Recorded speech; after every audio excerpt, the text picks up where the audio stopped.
नमस्कार दोस्तों, कैसे हैं। होपफुली आप लोग स्वस्थ होंगे, मस्त होंगे।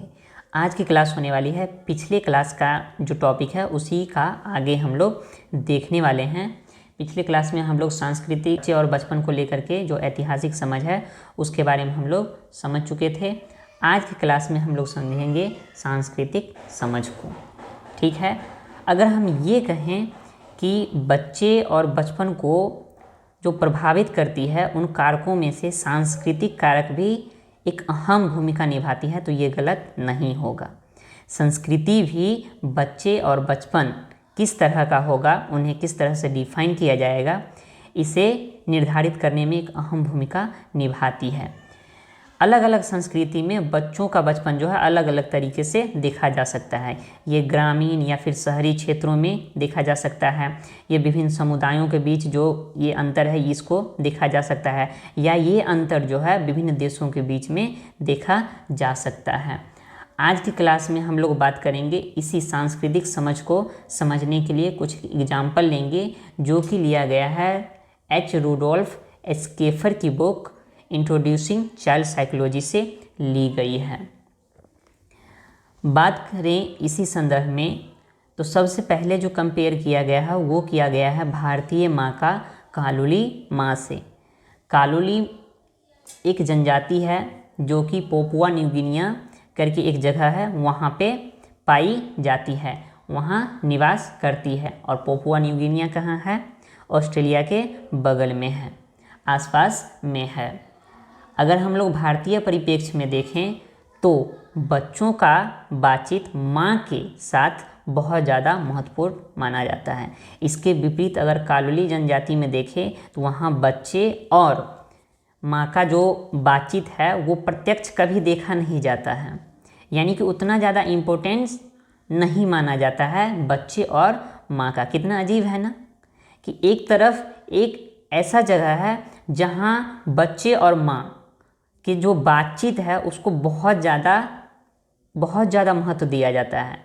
बच्चे का फ्यूचर कैसा होगा ये इस पे डिसाइड होता है। लेकिन वहीं दूसरी तरफ अगर हम लोग देखते हैं तो पाते हैं कि बच्चे और माँ का प्रत्यक्ष बातचीत को कोई ज़्यादा इम्पोर्टेंस ही नहीं दिया जा रहा है। इसके पीछे हाँ एक कारण दिया जाता है कि जो कालुली जनजाति है वो जो समुदाय है बहुत बड़े घर में रहता है, बिना दीवारों वाले, यानी कि लंबा सा घर होता है, उसमें बहुत सारे लोग रहते हैं। तो वहाँ ये समझा जाता है कि बच्चे को अगर बाहर छोड़ दिया जाए, वो लोगों से बात करेंगे, समुदाय के अन्य लोगों से बात करेंगे तो उन्हें जो है सामुदायिक समझ जो है जल्दी उनमें विकसित होगी। तो ये एक कारण दिया जाता है। लेकिन क्या है, संस्कृति में अंतर तो देखने को मिल रहा है ना, और उसके अनुसार क्या देखने को मिल रहा है कि बच्चा भी डिफाइन हो रहा है। एक तरफ जहाँ कहते हैं कि बच्चों की पहली गुरु कौन है? माँ है। एक तरफ हमें क्या देखने को मिल रहा है कि बच्चे की जो पहली गुरु है वो क्या है? कौन है? माँ है। और दूसरी तरफ देखने को मिल रहा है कि बच्चे और माँ का जो बातचीत है वो ज़्यादा महत्वपूर्ण है भी नहीं। बात करें इसी बुक के दूसरे एग्जाम्पल का तो वहाँ चर्चा किया गया है पश्चिमी माँओं का जापानी माँओं से कंपेयर किया गया है कि दोनों की संस्कृति में किस तरह से अंतर देखने को मिलता है और बच्चों के प्रति जो व्यवहार है वो किस तरह से उससे प्रभावित होता है। एक तरफ इस बुक में बतलाया गया है कि जो पश्चिमी माएँ होती हैं वो बच्चों को क्या बतलाती है? वस्तुओं के नाम, उनके गुण। और दूसरी तरफ जो है जापानी माएँ क्या हैं कि विनम्रतापूर्वक बोलने और अंतर व्यक्तिक पहलुओं पर जोर देने के लिए सांस्कृतिक मानदंडों की शिक्षा देती है। यानी कि एक तरफ ज्ञान दिया जा रहा है वस्तुओं के बारे में और एक तरफ ज्ञान दिया जा रहा है व्यवहारिक यानी कि सांस्कृतिक मानदंडों को, आपस में कैसे बातचीत करें, विनम्रतापूर्वक, अंतर व्यक्तिक यानी कि एक दूसरे से किस तरह से बात करें, इस तरह मतलब इसके लिए सांस्कृतिक मानदंडों की शिक्षा दी जा रही है। एक एग्जाम्पल के थ्रू समझेंगे क्योंकि ये थोड़ा सा पेचीदा सा लग रहा होगा। एक एग्जाम्पल के थ्रू समझते हैं। जैसे कि ये एक है कार, ये क्या है? एक कार है। तो पश्चिमी माएँ जो होंगी वो बतलाएंगी कि देखो ये कार है, इसके ये सुंदर सुंदर से पहिए हैं, ये इसके हेडलाइट हैं, ये पीछे का बैक लाइट है, वगैरह वगैरह इस तरह से दिखाएंगी। लेकिन वहीं जापानी माएँ क्या करेंगी कि देखो ये क्या है? ब्रूम ब्रूम, ठीक, इसे मैं आपको दे रही हूँ, आप मुझे दो। जब बच्चा देगा तो माएँ बोलेंगी थैंक यू। इस तरह से क्या हो रहा है कि अच्छे व्यवहार पे क्या हो रहा है, उन्हें अच्छे व्यवहार की सीख दी जा रही है, विनम्रतापूर्वक व्यवहार की सीख दी जा रही है, आपस में कैसे व्यवहार करें इसकी सीख दी जा रही है।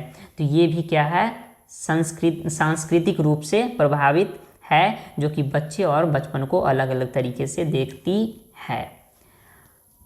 आगे हम लोग देखते हैं बच्चे तथा बचपन को प्रभावित करने वाले कुछ कारक हम लोग देख लेते हैं। सबसे पहला कारक है सामाजिक कारक में अगर हम लोग अभी ही देखें, अभी जैसे कि अगर हम समाज में चले जाएं, अगर मान लिया जाए, एक उदाहरण के तौर पे समझते हैं, दो बच्चे हैं, ठीक है, एक बच्चा है जो कि कम पढ़ाई में मन लगाता है, एक बच्चा है जो पढ़ाई में बहुत ज़्यादा मन लगाता है। अगर हम क्या करते हैं, मान लिया जाए ए एक लड़का है और दूसरा लड़का क्या है, बी है। ए जो है इसका क्या है, पढ़ाई में मन लगता है, और बी क्या है, इसका कम लगता है, ठीक है। ए का क्या होता है, पढ़ाई में अच्छा खासा मन लगता है, और बी का क्या होता है, कम लगता है, ठीक है। अब अगर हम रोज़ दिन उठें सवेरे में और कहें कि तुमसे ये काम नहीं हो पाएगा, तुम छोड़ ही दो, कोई काम है, कोई चीज़ सीखना है, उसके बारे में हम लोग कहते हैं इसको कि तुम छोड़ ही दो, तुम छोड़ ही दो, और इसे रोज़ दिन सवेरे उठ करके ये कहा जाता है कि नहीं तुम कर सकते हो, तुम करने का प्रयास करो। कुछ समय बाद हमें देखने को क्या मिलेगा कि ये जो है, जो कर सकता था वो भी नहीं कर पाएगा, और ये जो नहीं कर सकता था वो भी कर पाएगा। तो यहाँ क्या है कि जिस तरह से समाज बच्चों के बारे में सोचता है, जिस तरह से उनके साथ व्यवहार करता है, उसका प्रभाव उसके बचपन पे पड़ता है। अगर हम समाज में ही देख लें तो कोई एक बच्चा है, जैसे कि कोई एक बच्चा मान लीजिए कि मोहन है, मोहन नाम का कोई एक क्या है, बच्चा है, ठीक है। गर्मी का दिन था, आम तोड़ लिया कहीं से, ठीक है, गर्मी का दिन था, कहीं से आम तोड़ लिया, ठीक है। अब आम के बागान वाला कहेगा इसको क्या किया जाए, ये बदमाश हो गया है, इसको पीटा जाए, इसके जो मम्मी पापा हैं वो इसको बिगड़ने दे रहे हैं, सुधारने का प्रयास नहीं कर रहे हैं। वहीं पे कोई जो बागान वाला है वो क्या कहेगा, इसको दंड दो। लेकिन वहीं पे अगर कोई पढ़ा लिखा व्यक्ति है वो क्या कहेगा, नहीं दंड नहीं दे सकते हो, आरटीई 2009 के अनुसार अगर तुम पीटे तो भैया जेल जाओगे, ठीक है। तो यहाँ क्या हो रहा है कि समाज के लोग अलग अलग हैं, समाज एक ही है, समाज के लोग अलग अलग हैं, उनका बच्चों को देखने का नज़रिया क्या है, अलग है।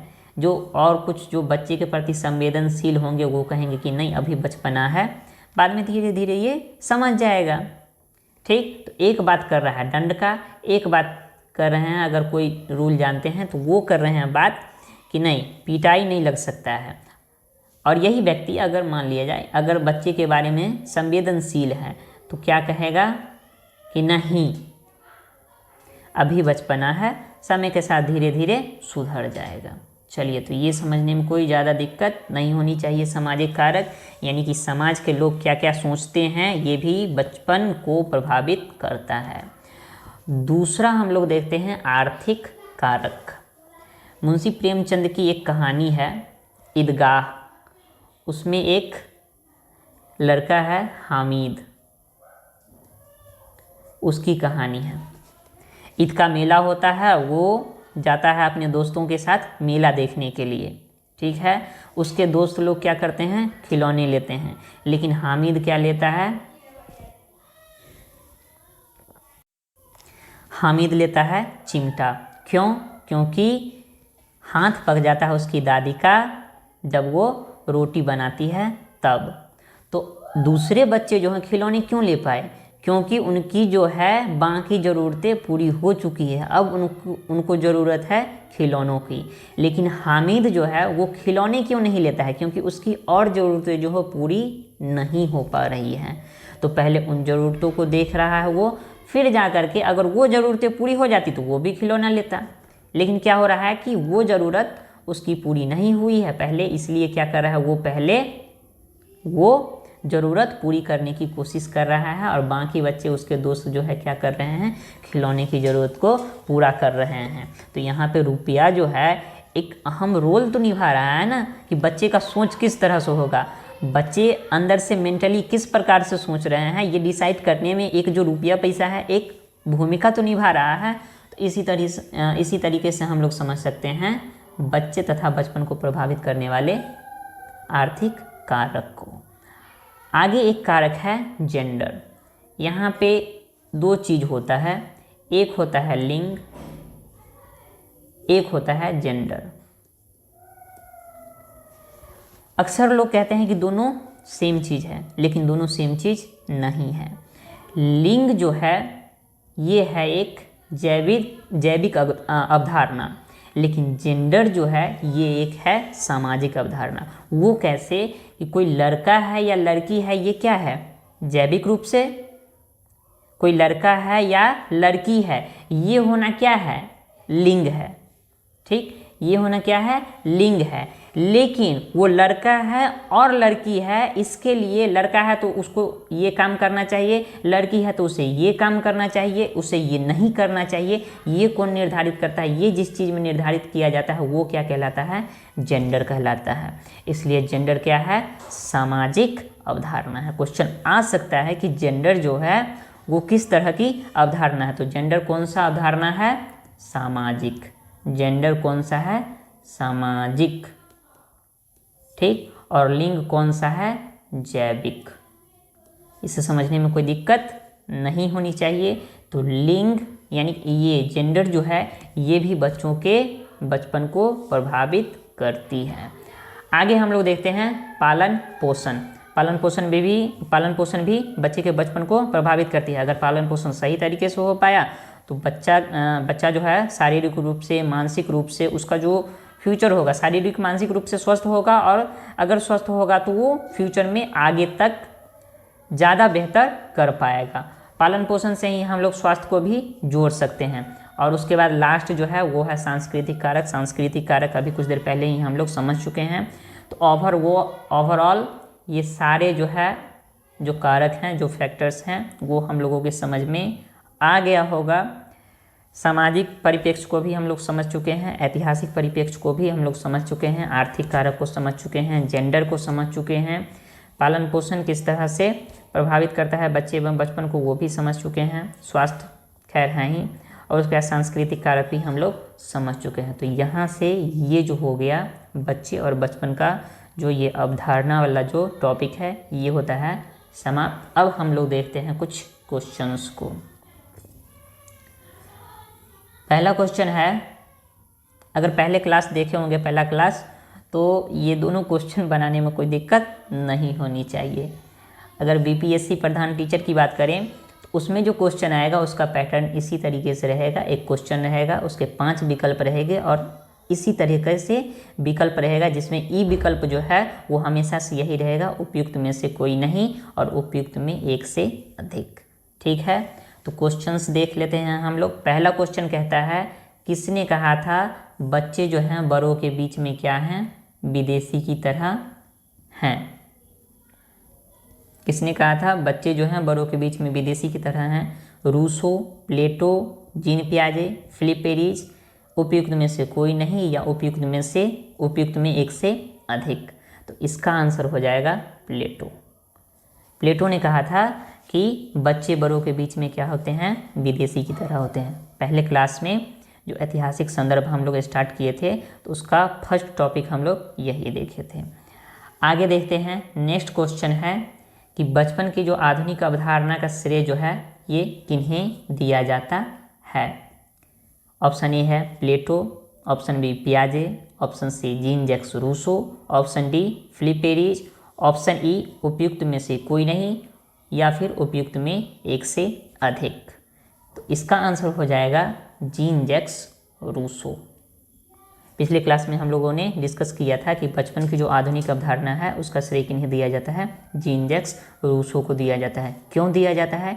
क्योंकि वो कहते हैं कि बचपन की जो अवधि होती है बहुत छोटी होती है, इस अवधि में जो बच्चों का बचपन है उसे छीना नहीं जाना चाहिए। उनके इस जल्दी बीत जाने वाले दिनों में करवाहट नहीं भरनी चाहिए। और आज का जो भी शिक्षा है या बच्चों को लेकर के जो भी सोच है, जो भी अवधारणा, वो किस पे डिपेंड है? इसी पे डिपेंड है कि चाहे कुछ भी हो जाए, बच्चों का बचपन कभी भी प्रभावित नहीं होना चाहिए। इसलिए जीन जैक्स रूसो को क्या कहा जाता है? आधुनिक, जो बचपन की आधुनिक अवधारणा है उसका श्रेय किन्हें दिया जाता है? जीन जैक्स रूसो को। क्वेश्चन नंबर 3 देखते हैं हम लोग। क्वेश्चन नंबर 3 कहता है बचपन की आधुनिक अवधारणा जो है कब से शुरू मानी जाती है? ऑप्शन ए है वैदिक काल से, ऑप्शन बी हड़प्पा काल से, ऑप्शन सी 17वीं से 18वीं शताब्दी से, ऑप्शन डी 12वीं से 13वीं शताब्दी, ऑप्शन ई उपयुक्त में से कोई नहीं या उपयुक्त में से एक से अधिक। तो इसका आंसर हो जाएगा कौन सा? 17वीं से 18वीं शताब्दी। यानी कि 17वीं शताब्दी का जब उत्तरार्ध हुआ था तब क्या बतलाया गया था?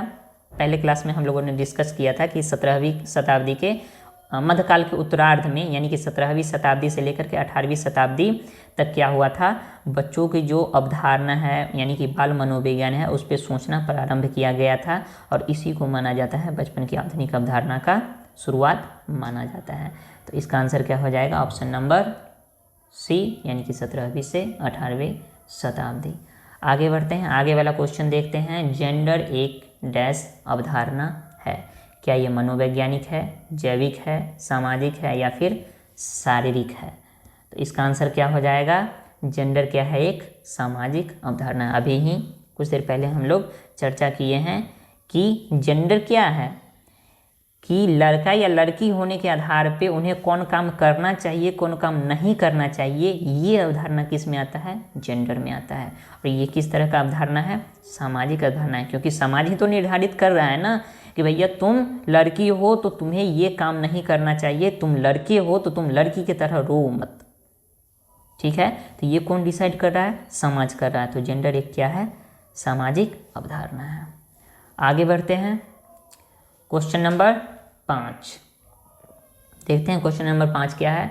बच्चे को सक्रिय ज्ञान निर्माता एवं नन्हे वैज्ञानिक किसने कहा है?